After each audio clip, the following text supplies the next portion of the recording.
샬롬, 반갑습니다. 이영광 간사입니다. 대부분의 캠퍼스가 비대면 온라인으로 수업을 진행하고 있을 텐데 잘 적응하고 계신가요? 오늘도 하나님께서 우리에게 주신 말씀을 가지고 풍성한 삶을 누리는 풍삼 독자 여러분이 되길 바랍니다. 오늘 본문을 살펴보면 하나님께 사명을 받은 모세가 애굽으로 돌아와 드디어 바로를 만나는 장면이 나옵니다. 모세와 아론은 애굽의 바로를 만나 내 백성을 보내라는 하나님의 말씀을 대언합니다. 모세는 바로에게 부탁하는 어조로 말하지 않습니다. 하나님의 명령을 당당히 선포했습니다.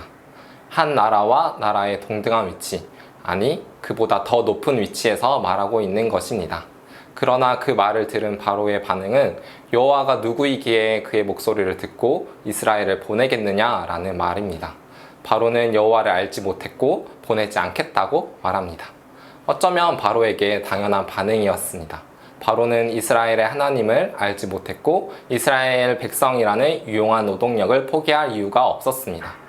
또한 바로는 그 나라의 왕이며 자신이 신이라고 생각했기에 당장 눈앞에 보이는 이스라엘의 노예를 풀어줄 마음이 없었을 것입니다.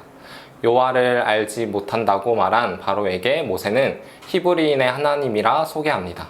여기에서 히브리인의 하나님이라는 표현은 이스라엘의 하나님, 즉 이스라엘이 하나님의 백성이라는 정체성을 말해주고 있는 것입니다.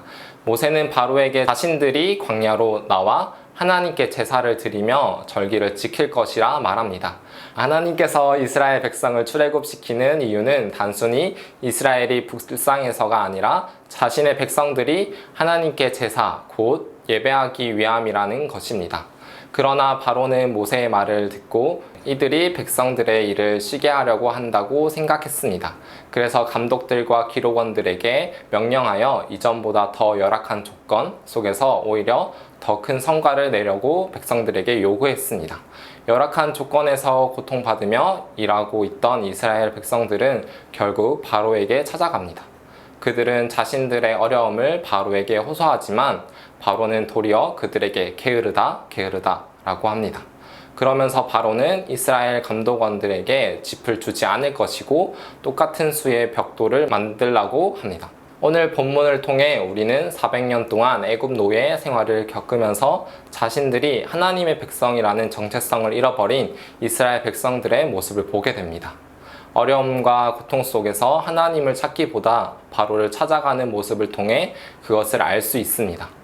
어쩌면 우리도 이스라엘 백성들과 같이 눈앞에 보이는 현실 속에 하나님을 의지하기보다는 사람을 의지하고 다른 것들을 의지하는 모습이 있었을 것입니다. 저도 이 말씀을 계속해서 묵상하면서 힘들고 어려운 상황 속에 하나님을 찾기보다 사람에게 위로받고 싶어 하고 다른 것을 바라보려고 했던 태도들이 있었음을 돌아보았습니다. 당장 보이는 현실 속에 우리는 누구를 의지하며 살아가고 있는지 점검해 보시기 원합니다. 그리고 우리의 정체성이 하나님의 자녀로, 백성으로 살아가고 있는지 아니면 여전히 세상을 의지하며 애굽의 노예와 같이 살아가고 있지는 않은지 생각해 보기 원합니다. 오늘 말씀을 통하여 하나님의 백성임을 확신하고 다른 것이 아닌 오직 하나님께 소망을 두고 의지하며 살아가는 풍삼 독자 여러분들이 되기를 간절히 소망합니다.